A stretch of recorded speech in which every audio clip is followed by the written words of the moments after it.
This is Blythe Baines, and you're listening to Inspirado Projecto. Today is April 30th. It's now 2:56 p.m. Man, that interview with Alan Bernstein yesterday was so cool. It was so cool to be able to talk to him about his documentary.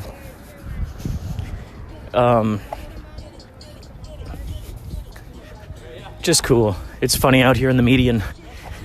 There's a gal with a COVID mask on dancing around. They got music playing. Seems like they're making a music video or something. So there's still activity going on out here in the world. Oh, by the way, I'm wearing my Yächtley Crëw mask here that was created for me by Kathleen Kincaid. She's the mother of a little kid we call Baby Bowie. And the first time we saw Baby Bowie was when Yächtley Crëw performed at the Food and Wine Festival at Disneyland over in the California Adventure area. She would show up. She would dress him up in a little sailor's hat. His little sailor's hat and a blue blazer. It was just really cool. He'd show up out there with his little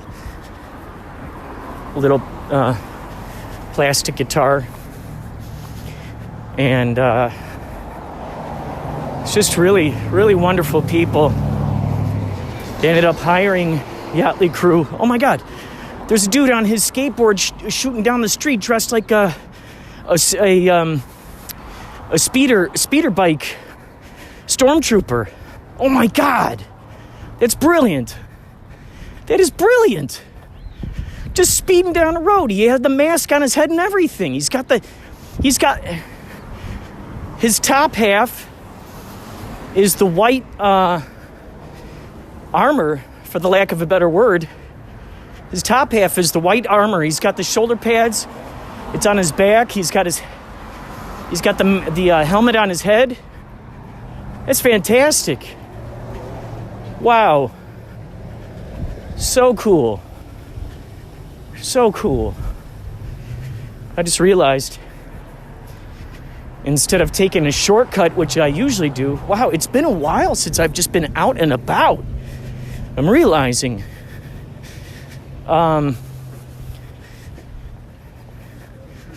I'm used to being out and about. I think we all are. I think that's what helps with the podcasts. When I'm stimulated with so much information, there's a lot to talk about. And that's probably why my podcast has been few and far between. It's not that I don't have plenty to say. It's the fact that I thrive off of the interaction with the people out on the streets and stuff going on. So this is quite interesting. I'm going to get my money for rent, at least half of the rent. My sister has been working. She's still got her job. So she's been working. And so she's able to pay her half of the rent. Plus she got her stimulus check in the mail. I haven't gotten that yet. I don't know how many of you guys have gotten it.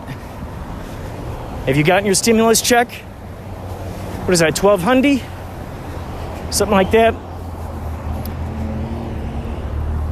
Any of you guys filed for unemployment? I did that, let's see, that was like last month.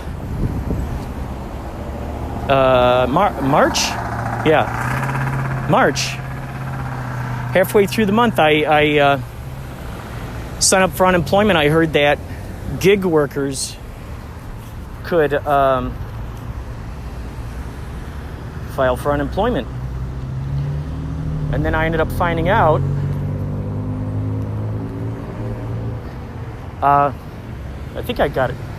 I think I got a light here. I don't know. So, you know, I heard the idea that gig workers, aka musicians, which some of you know or not know, was my main source of income with Yächtley Crëw. So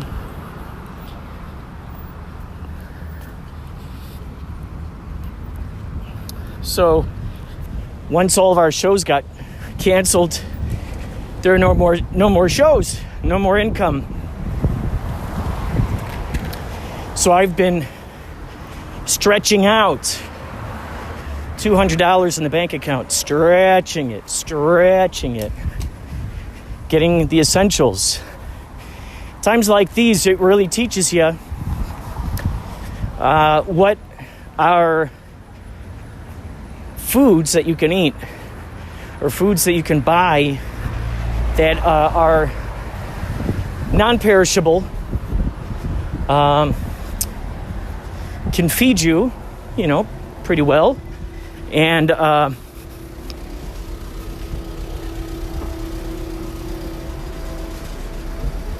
know, enable you to fill your belly, and also that food that's relatively inexpensive. So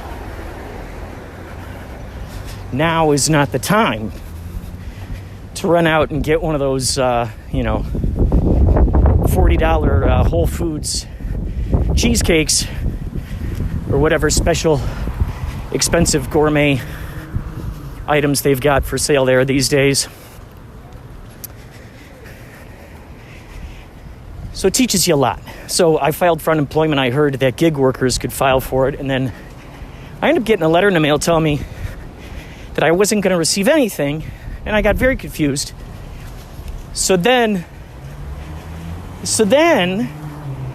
I heard that on April 28th, they opened up this portal. I like the fact that they're using the portal, the word portal so loosely, and all this stuff. Well, once that portal is open,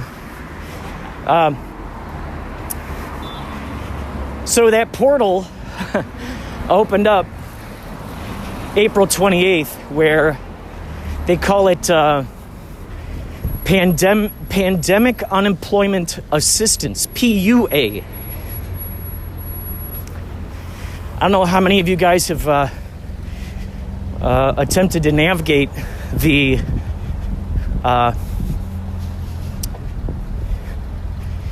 California Unemployment Division website. However, it spins you around in circles. It leads you to believe one thing, and then you go over here, but then it's another thing.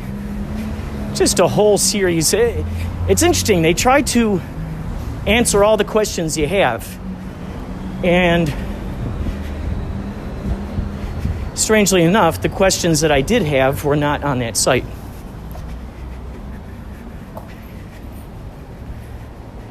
So I found out, you know what, okay, I'm now going to apply for the Pandemic Unemployment Assistance.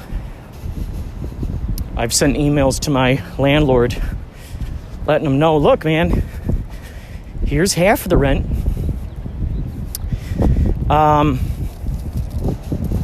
I don't have the other half. I'll have to pay that to you later. And that seems to be one of the big discussions we're hearing a lot, is the idea that do you use your precious resources to pay rent or to feed your family? Pay for electricity. The electricity bill is still coming through. I think they're putting a halt, on electricity. I'm pretty sure. I mean, not a freeze. However, just okay, we're not going to unplug any of your stuff.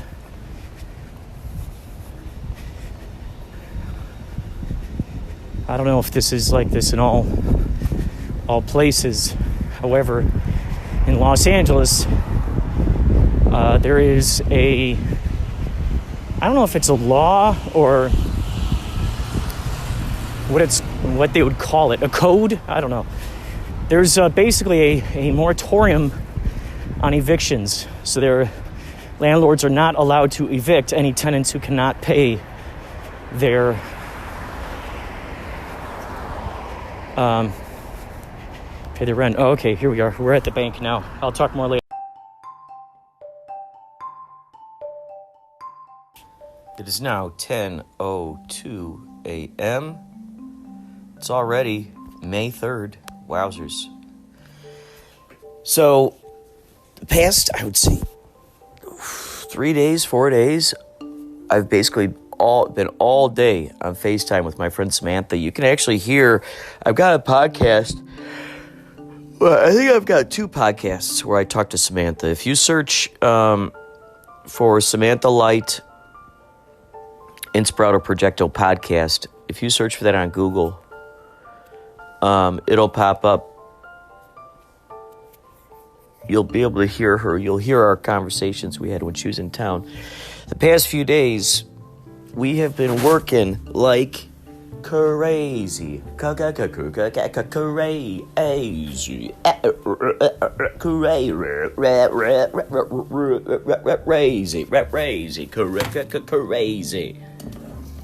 Basically all day.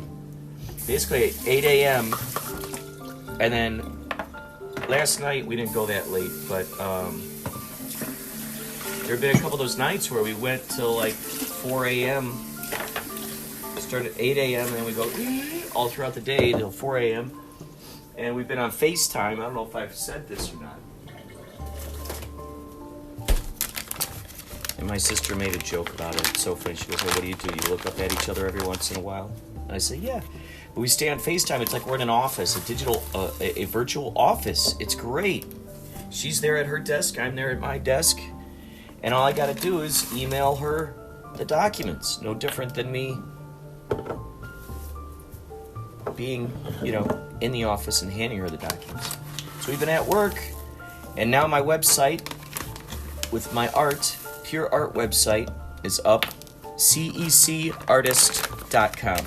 cecartist.com. Very simple. You can check out my art. And I've been having a blast. I think I was telling you that I went through 150 got 150 pieces of art that I had scanned. I mean, a lot more than that.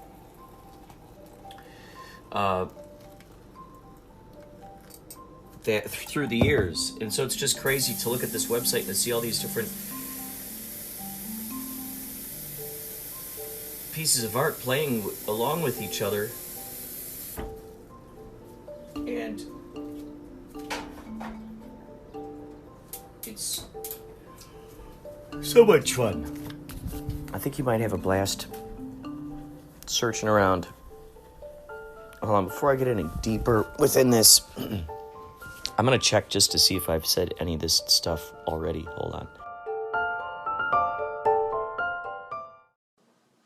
It's the iPod and iPhones. Apple owns the store. Apple wins most of the glory. But Google, Facebook, Microsoft, Twitter, Amazon, and Baidu are all going to get into the technology game. This is my diary when I was banned for 3 days in a digital prison. And in doing so, their interests will collide with Google's interests in data, and Facebook will make a living too from our data, making billions on advertising. But where is the net benefit? I ask the question. They say it's not that they can't see it coming. They can, but they're already behind and they can't catch up.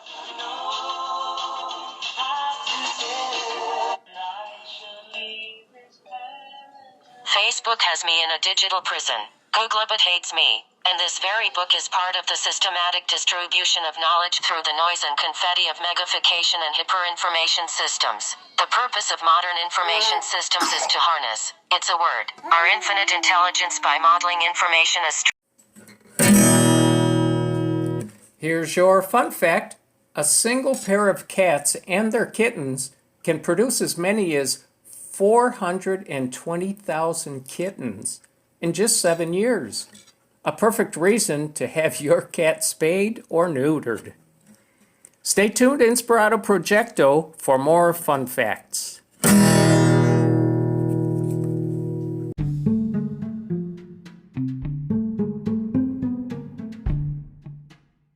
Okay, I am back. Yeah, good news is I didn't mention any of that stuff earlier concerning the website and working with Samantha. Man, I just feel like I've been talking a lot about it lately because it's just been so inspirational. She's just been doing all the stuff that I didn't want to do concerning putting up a website, all these little intricacies, all this stuff. And, gosh, man, it's just so good the way that she's organized this stuff and the menu items and all that jazz.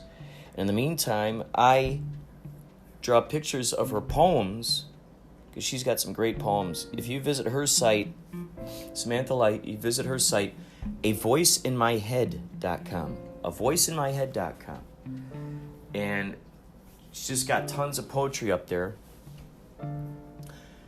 Writings, all kinds of cool stuff, all kinds of written words. And so I've been going through her poems one at a time.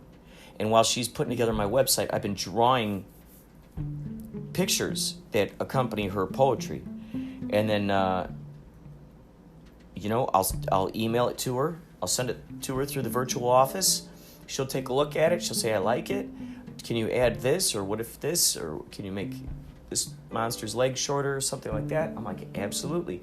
And it's so crazy because I'm actually totally using, this is 100%, first time ever doing something like this, the Wacom tablet, which is this is called Bamboo. That's the type of this one. It's called a Wacom tablet. You draw on this thing.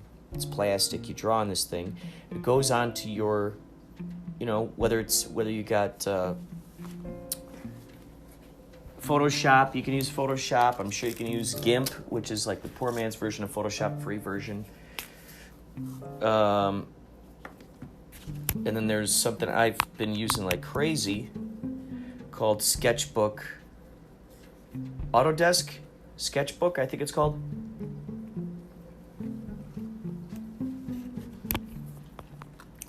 Autodesk Sketchbook. I've been drawing on that like crazy. Oh my God. I've been having so much fun with that. And I draw. I send it to her. If she likes it, she puts it up on her site. So you can see about, I'm getting some coffee right now. You can see about, I think there are 5 drawings I've done so far for her site. If you want to see them, avoiceinmyhead.com. Oh, listen to that beautiful coffee. Oh, beautiful coffee. I got the phone plugged in over there. You ever see, I got this accessory down the street there. It's for iPhones, iPads, any of that technology that uses this lightning thing. So, place down the street, they had these lightning cables available. But what I noticed about these was that within, I'll say a couple of months, maybe a few months, they start getting weird and wonky, and it'll suddenly come unplugged. Like it'll be like, oh, it's not charging anymore, or it'll say, this accessory does not work with this device, and you're going, well. You were working with it just fine in the beginning, but now you're telling me it's not working? Like, what's your deal, man? So,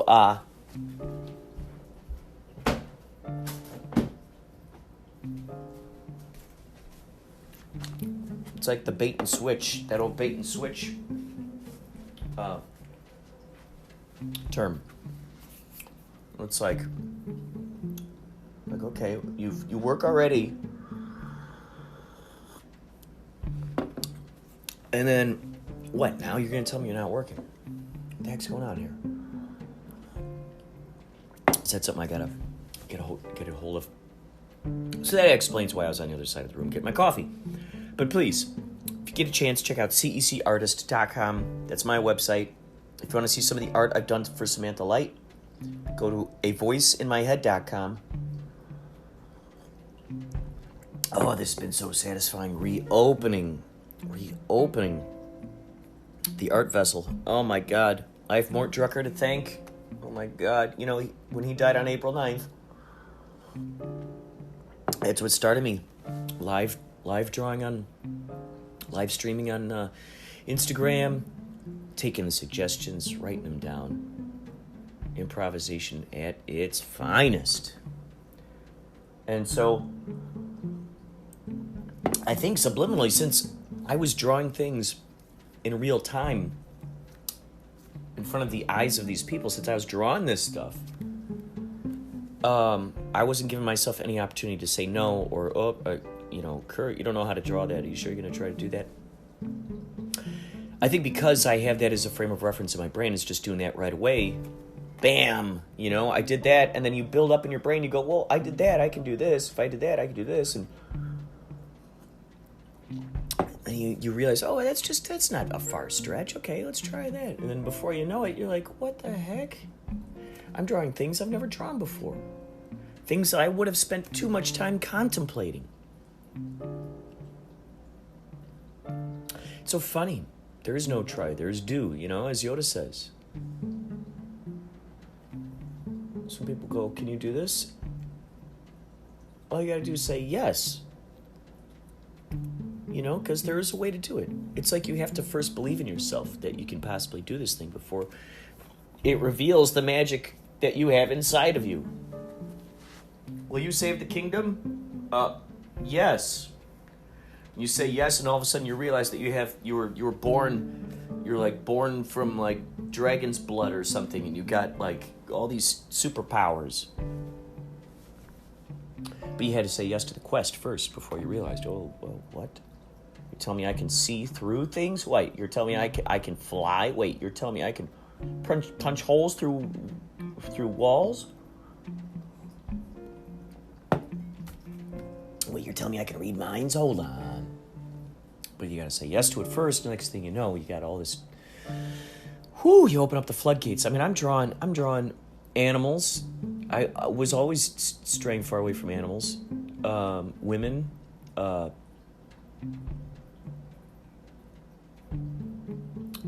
Full-on bodies, doing things, stretching, doing stuff. Just nuts, man. It's just nuts, man. I hope that you are also really investigating your talents, diving into the things that you haven't done in a while, and really just looking at them close and doing something about it. Your talents deserve to be entertained. You deserve to be entertained, so become your own entertainment. Become the art you want to see in the world. Become the media you want to see. Create the art you want to see in the world. Become the media you want to see in the world. There you go. What if every little kid was told that at a young age? Create the art that you want to see in the world. And there you go. There you go.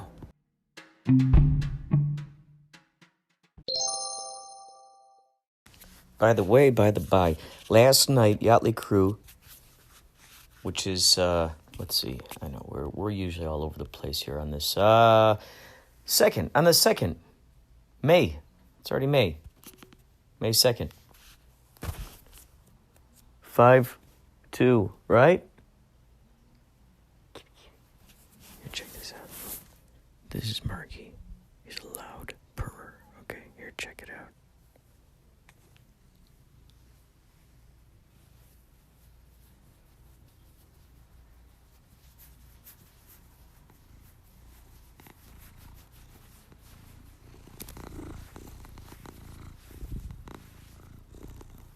There he is. Hello, Mr. Perry Purrington. Mr. Perry Purrington and Associates. He's joined us for an afternoon discussion of what it's like to live as a striped orange feline, walking the earth, prancing and dancing across the earth. What do you have to say for yourself, bub? I was just gonna say that I do like being orange and striped and fluffy. And one of my personal heroes is Garfield the cat. Oh, really? Yes, that's true, sir.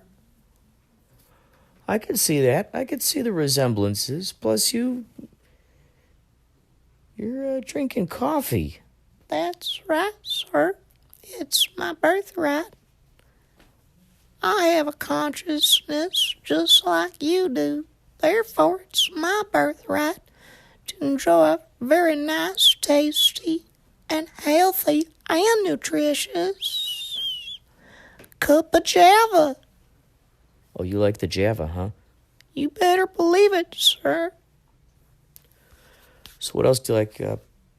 Terms of being orange, striped, fluffy. What else do you like about that? One thing I do like is that people are always coming up to me and saying, "Gosh golly, you look just like Garfield. Can I take a picture with you?" And in fact, lots of times these people think that I am Garfield, so I just don't tell them none the different. I don't make them none the wiser. So are you implying that that you pretend that you're Garfield? I didn't say that. I'm starting to think maybe I shouldn't talk anymore unless I got my lawyer present. I think I'd need my lawyer present now that I think about it. I'm getting a text message here, and it says I gotta keep my lips zippered up about that kind of stuff. But I can say, as an orange, striped, fluffy, feline creature with 4 legs and a tail and some ears and a bunch of other telltale signs of my species, I can certainly say, sir. Yeah? I can certainly say that I like to drink coffee. And yes, I do like to eat pizza. Oh, you do like to eat pizza then, huh? That was going to be one of my next questions. If you do you have a preference? I like pineapple, of course. Oh, pineapple. Okay, gotcha. You gotta make sure you eat your fruits and veggies whenever you can. That's right. So that's interesting. Yeah. So then I suppose when you're eating a pineapple pizza, it wouldn't hurt to throw some mushrooms. Yeah. Mushrooms. Peppers. Mm-hmm. And you just pile them right on there, and you got yourself a delicious pizza toppings. Yeah, delicious pizza toppings, and a delicious slice of pizza. Yeah. Slice of pizza. Right, slice of pizza. And have yourself a delicious slice of pizza. I sure could go for one now. Mm-hmm. Why don't you go ahead and make me one? That would be nice. Mm-hmm. I don't have any pizzas at the moment per se. But you do have coffee. That's right. Do you want me to pass that over to you? Yeah, here. Thank you very much.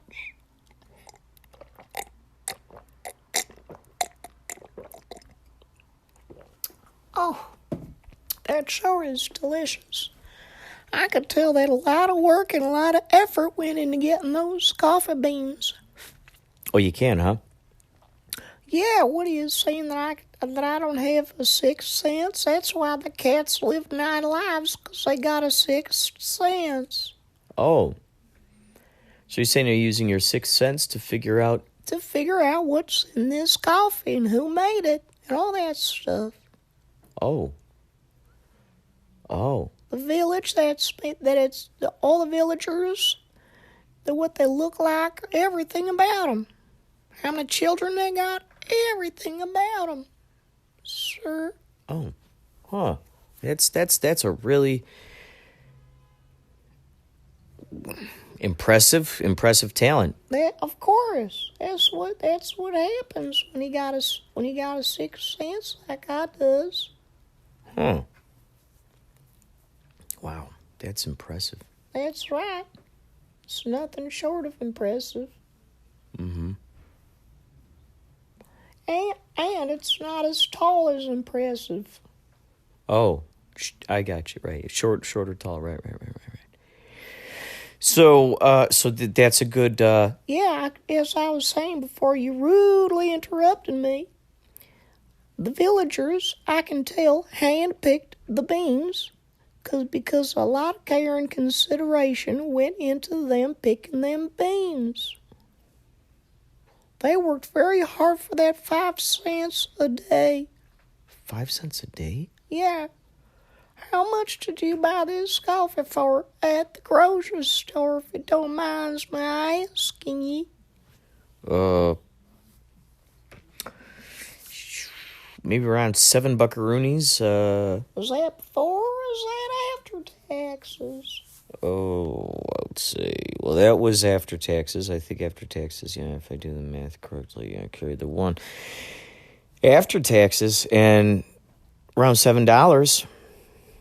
Boy, that's sure a lot of money to spend on that, because those people, you could have paid a whole bunch. You could have paid, let's see, what's 5 cents?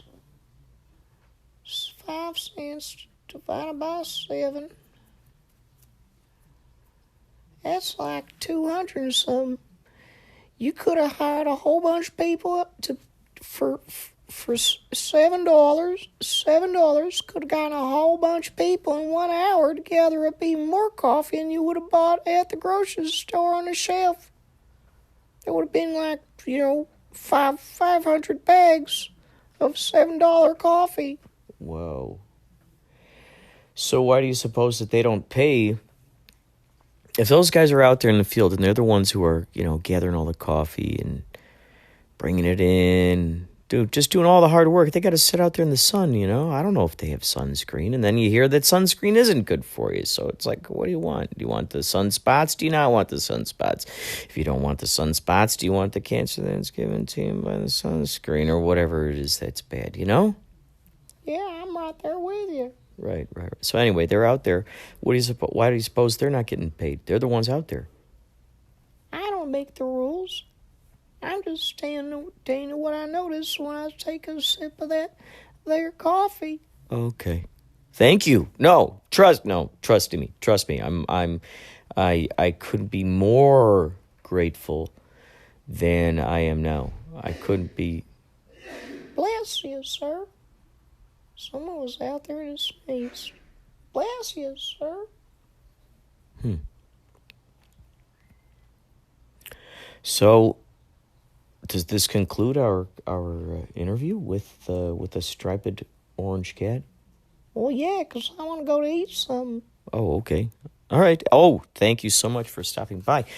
Also, thank you, everybody, for listening to the show. I think we're going to put some special things. Stay tuned for some special things. Also, if you want to contribute to this, please. Why are you begging those people to do things for you? I want to invite them. I'm going to go over here because I'm not. Why are you going all the way over there? No, it's all right. Don't worry about it. You can go eat. If you want to send in any of your why are you whispering? If you want to send me any of your audio, you can send it to inspiradoprojecto@gmail.com. Send me your audio. You can also leave a message on the hotline, If you leave a message on the hotline, on the voicemail, I'll add it into the podcast. I love doing that. So email, once again, inspiradoprojecto@gmail.com. Yeah, we're still in the .com area. Is that com for computer? Com for commendable? Com for CompuServe?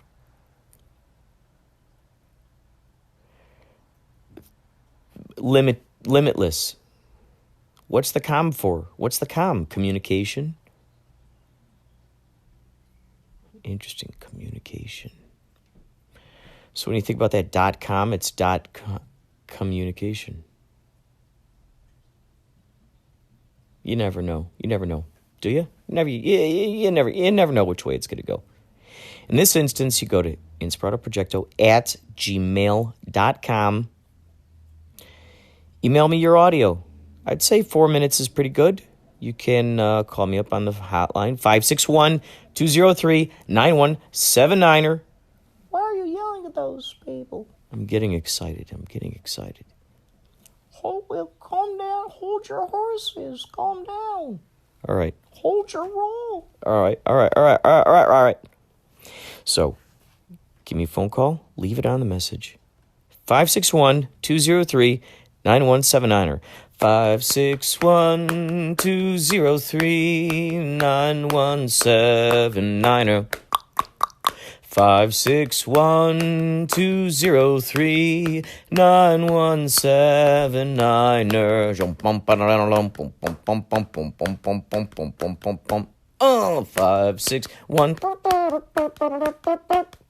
561 561 561 203 203 203 561 203 9179 9179 9179 561 203. You heard me. 9179. Say what? 561. All right. 203. 9179. Louder, please. All right. 561 203. No. 9179. See, you're going too loud now. All right. 561 203 9179. Is that better? I can't hear you. Oh, jeez. I think you get the.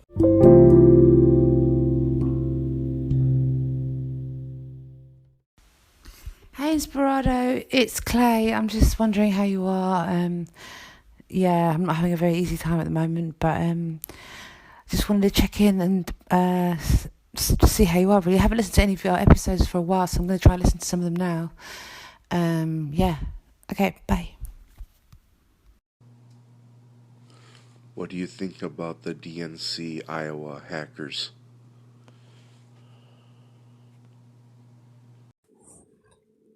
Hello, Inspirado Projecto, Mr. Kurt. Thank you so much for all the great stuff that has been going on. Amazing 2019, and I was so glad I finally got a chance to meet you this year. That was great, just mind-blowing. So I wanted to wish you a happy holidays, and Merry Christmas with you, your friends, your family, and I hope to do some more collaborations, and looking forward to the Soul Cloud Podcast Explosion 2020. So I'm going around and sharing as much as I can and try to get to everybody. I don't know if I will, but at least I'm doing my attempt. So Merry Christmas and happy holidays. Have a great Christmas holiday season, and hopefully we will get to do some more collaborations very soon. God bless.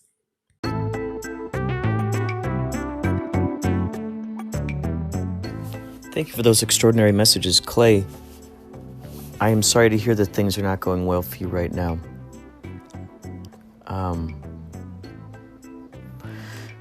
It's interesting. There's so many different things that are being brought about here with this quarantine.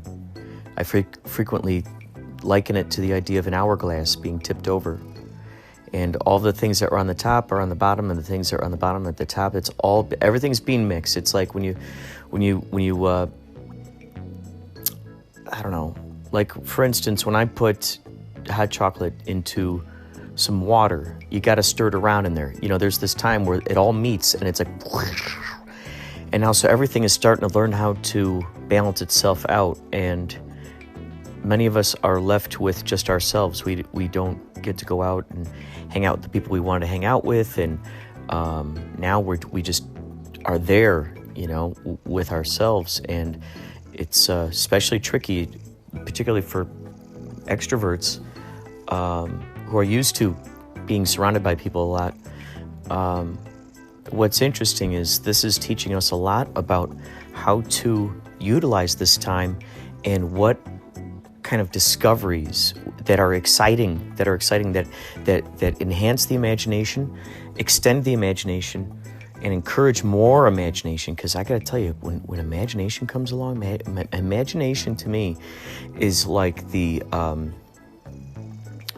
it feels so light and fluffy to me. It feels like those clouds you see in those Bugs Bunny cartoons where they're bouncing around on the clouds like they're marshmallows, like they're just cotton candy. That's what it feels like to me for imagination. You could actually dip down and go and eat the cloud. Eat the cotton candy cloud. That's imagination to me. And so what's fun is when we associate those aspects of ourselves that really highly influence and extend our imaginations into places that are pleasant and delightful, that are fun to explore, things that encourage us to investigate it further and move the curiosity along. Hey, curiosity, and you're just following that echo. Oh my gosh. That's what's happening with me in this art and writing, and whoa, man, I've reignited this whole thing that exists within its own self. It's allowing it space. It's giving it space. Breathe and enjoyment and satisfaction. It's like eating a really good meal, like I like when you eat a mashed potato. I don't know if I love mashed potatoes. You put whatever you put on it. I like putting veganese and some mustard, sometimes some garlic salt. Oh my God, you squash it up. Oh man, so delicious, so good. Some people like macaroni and cheese, but it hits the spot. And when you find that piece of yourself, even if it's something that you did a long time ago and you haven't visited it in a while, I feel like a part of the reason why we might visit parts of that and go, oh no, I haven't drawn in a long time. Oh no, I used to draw. I used to like that. But then some teacher came along in fifth grade and made an example out of me in front of everybody and made me feel bad in front of everybody. My friend Jeff, that's what happened to him at a very young age. His teacher used his artwork. He was a young kid. 5 years old, I think he said. And the teacher goes, this is exactly what you should not be doing. It was like, let's say it was like some Easter thing, make a bunny and some birds and whatnot. And maybe Jeff decided to draw like a tree with eggs in it, a tree with bunny ears, I don't know. Some crazy, awesome, surreal thing, no doubt. She holds it up. This is what you should not be doing. She holds up his stuff. Man, could you imagine that kind of shock that would have on a system? The PTSD, the echoes, right? It would echo into the future and everything you do. There would echo that shame in every moment that you move along and try to do something artistic. And so it's interesting because knowing that about him, I went on a trip with him to, it was called Desert Days. For 4 days, it was a festival. We camped out there. Oh man, it was great, man. Oh man, it was just great. Just drank beers, listened to good music, just made art. But his art, what's interesting was I noticed his art was very, very Simple, which is, there's nothing wrong with simple. It was like a zig or a zag, maybe a circle or a square. I felt like, oh, Jeff, you're flirting. He's still dipping his toe into the art. It's almost like he can feel that this, don't you go down this direction. Out come the claws and the fangs. And so he and I would play Exquisite Corpses. Oh man, it was so much fun. It was a way for us to unpack more and more of that imagination. Anyway, I'm not trying to preach to you, Clay, by any means, which is interesting, Clay. If you really think, it's interesting when we really analyze our names, the interesting things we find in there. Clay, shapeable, sculptable, playful, clayful. Wouldn't that be interesting as Clay if your full name was Clayful? Clayful, Clay and Playful. Clayful. That could be a website for you, Clayful, clayful.com. There you go. And it's your writings, it's your music. You do great music. So yeah. Get back into your music. Get back into it. I keep hearing that Billie Eilish, her music was made in the GarageBand app, just in her bedroom, she and her brother, creating music, unpacking the imagination. And I've heard your music, and it's beautiful, it's awesome, it takes you to places. It's a journey, it's a quest, it's a whole world. And I think it's something worth investigating. Just keep playing in there. Find the playfulness of it. Art should not have to be torturous. Not at all. It's funny, that's something I preach about a lot, is art is the last safe place on earth. We should not feel that just because we were tortured. Now, that's what's so funny, is there are a few things that happen there. That could happen, I'm imagining. I feel that if I tortured over my art, I feel that I would then demand, okay, I tortured myself 14 years trying to get this art piece done. Then I put it out there into the world. I think a piece of me, an egotistical piece of me, would ring inside that goes, hey, wait a second. I want someone to, now it's worth X amount of dollars. Because that equals the amount of torture that I went through psychologically and or physically in creating this art. This art that tore me apart inside, that I just opened up my guts and there it is on the canvas. And my mind went through, craziness, and there it is on the canvas. So now, in a sense, the value, what you're buying on the canvas is the psychology of the person, 14 years. So you're taking that in consideration of this thing. So that becomes a part of it now. It's not just what's on the canvas.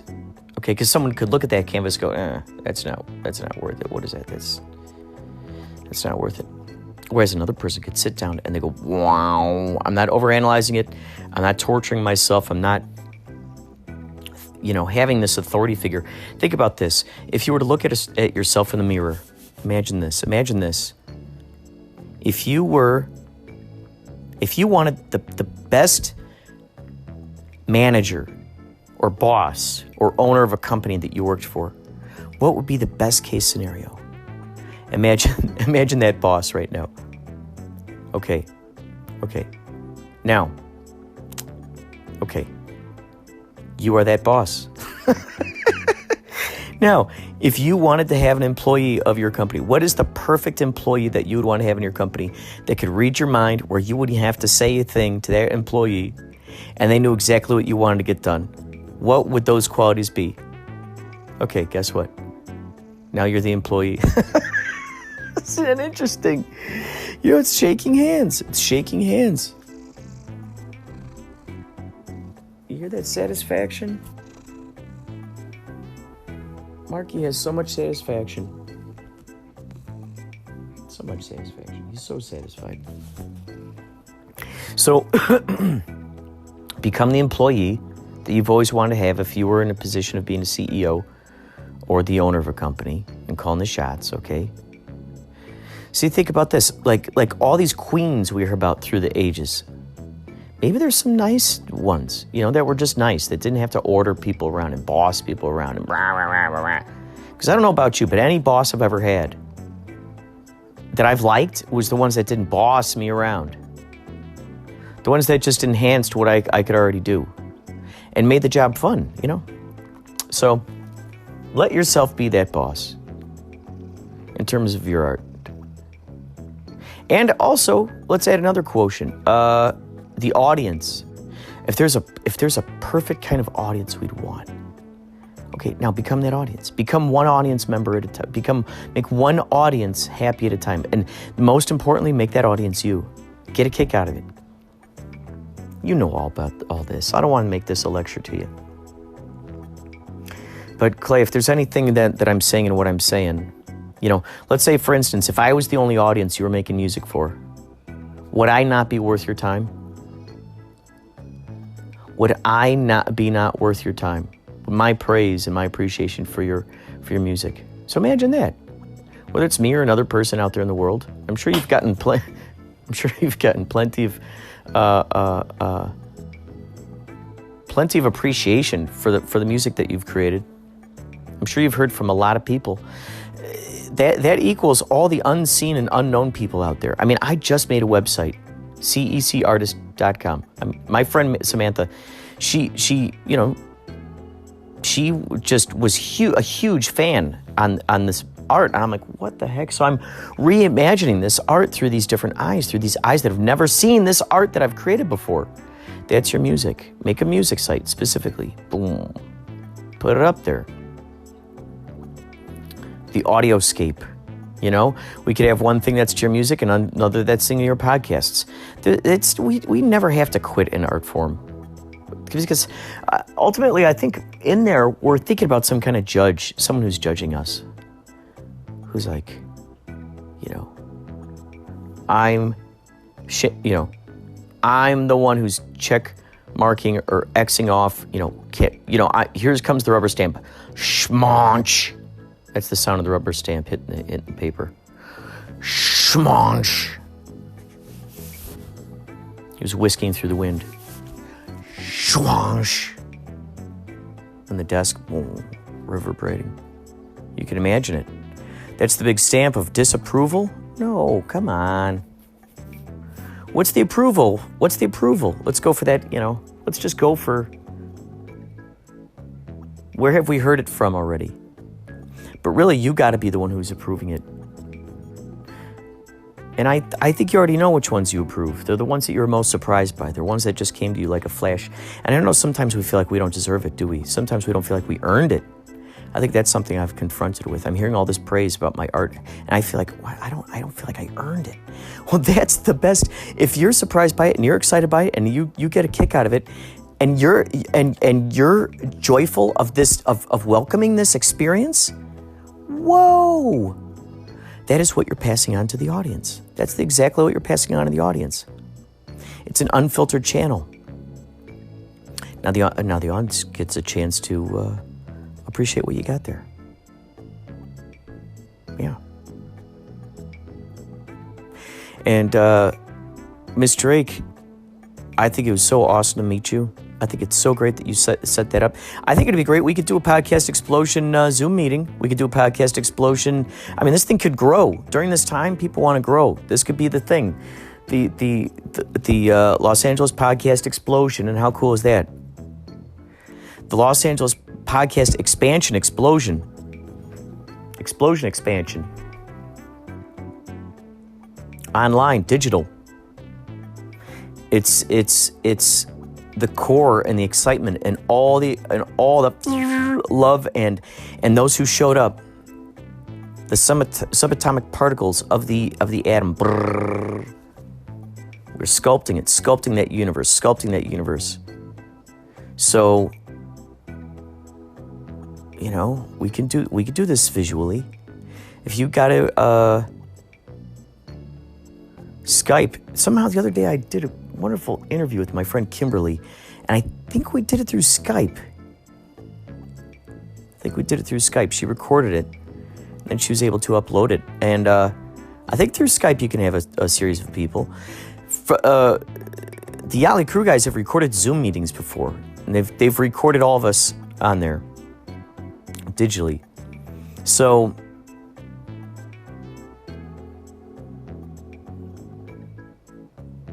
I think that could be something fun. That can continue. You can record the Zoom meeting, upload it to YouTube channel.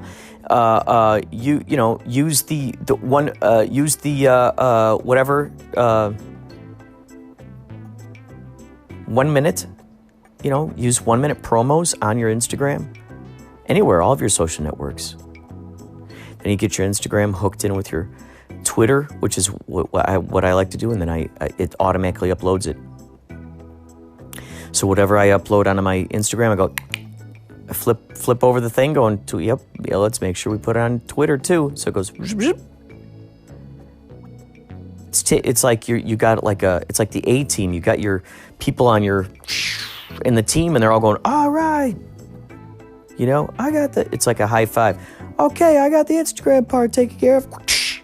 Cool, I got I got the Twitter part. These people are just high-fiving each other all over. Yeah, the LA podcast explosion.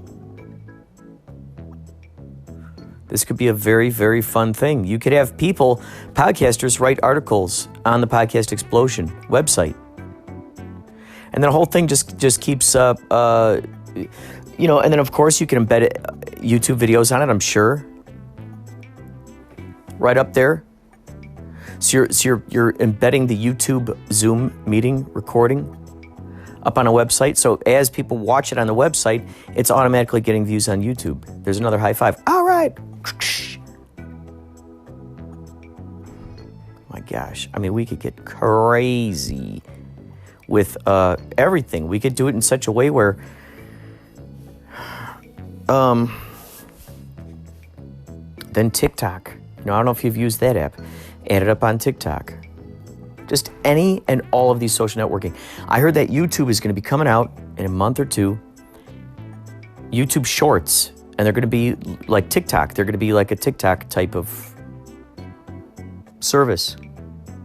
It's already going to be built right into your YouTube app. So that's something to consider. So those are a lot of fun things to think about. Man behind the machine. I did not know about the hacks, but I hope they found what they were looking for, or I hope they did not find what they were looking for, depending on which side. See, I don't know which side has the best intentions, honest to God, of the entire populace at heart. And, there's good guys everywhere. There's corruption everywhere. So, for every piece of evidence on the one side, there's another piece of evidence on the other side that mysteriously appears that combats the thing that was said before it. And then people say, oh, you've been colluding with Hungary. And then these guys say, no, we caught you with your hand in the cookie jar.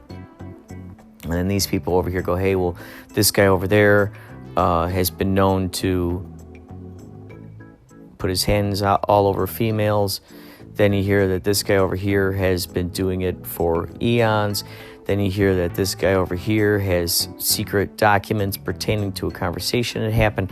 Then you hear that these people over here have photos that show proof of some nefarious activities. And then these people over here are like pirates of an underground forum.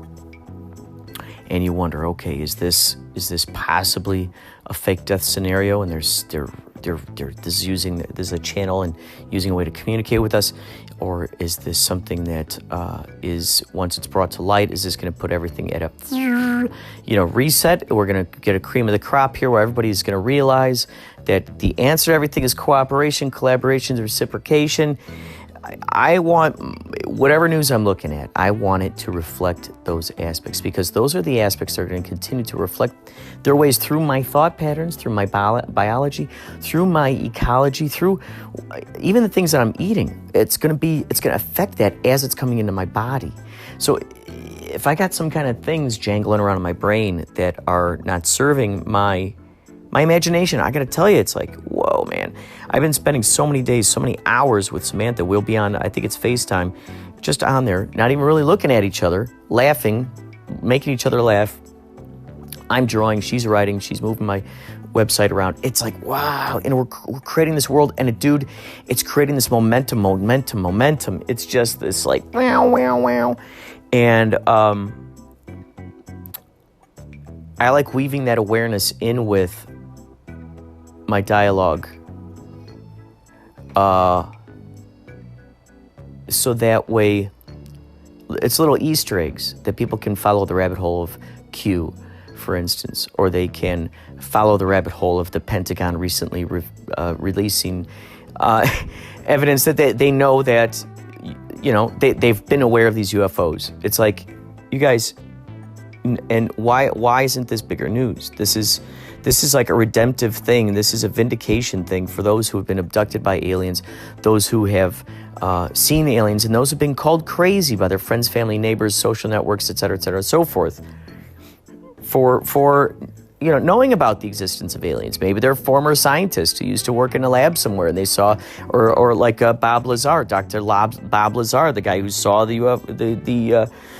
UFOs at Area 51. I mean, it's like you got, oh my God, Dr. Roger Lear, the guy who recently died, who I met at these secret UFO meetings. He talked about Project Looking Glass, which is this thing that you'd stand in and you'd see the past, present, and future, and this helped the politicians. There are a few of these around the country in these secret locations. He said the closest thing to it is Stargate. Now, I've never seen that movie, but he said they hide these things in media to kind of subconsciously get the populace used to this type of stuff. A lot of people joke about The Simpsons, that a lot of, it's interesting when you go down the rabbit hole of that,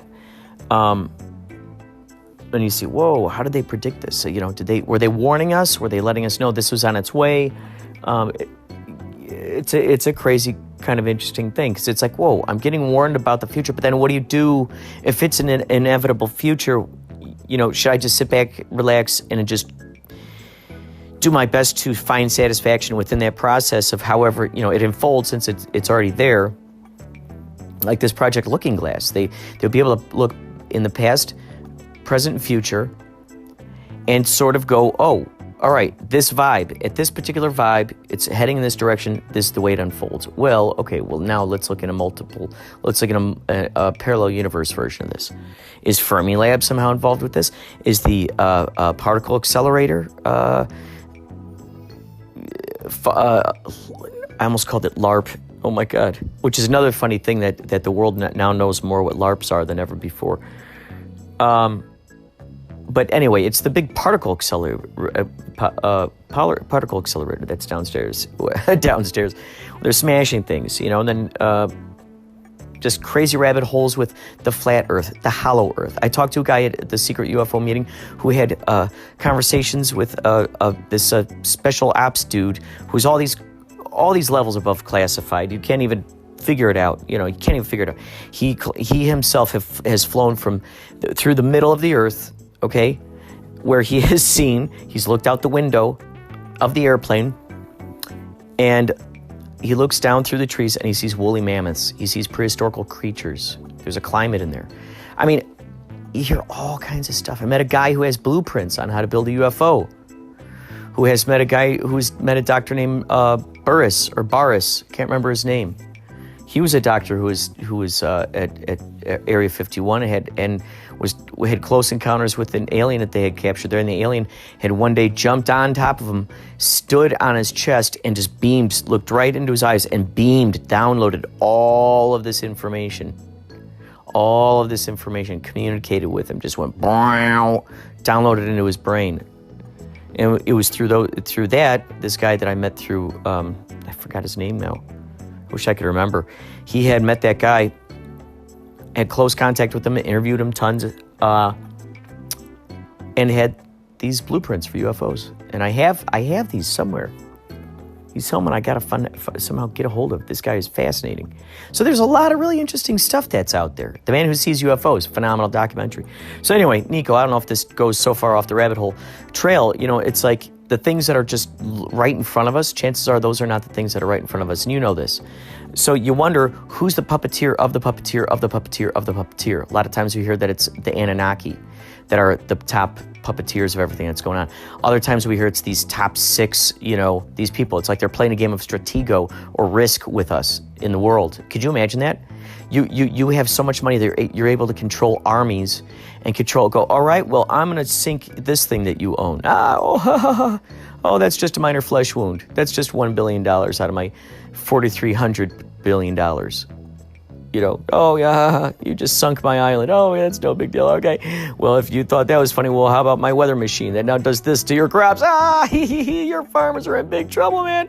Now, guess what? We're going to sink. Oh, yeah, well, guess what? I'm going to sink your economy with this virus. You know, who are the puppet masters? Who are the puppet masters? And there's so much disinformation going on out there. You don't know who's what or what's upside down or what's downside up or whatnot. So my head could go crazy, and it does, believe you me, mon frere, within those rabbit holes. What I've been noticing the most value in is actually living in this now and inviting in so much imagination. Oh, it is so wonderful. It is a wonderful, wonderful thing. Let me tell you.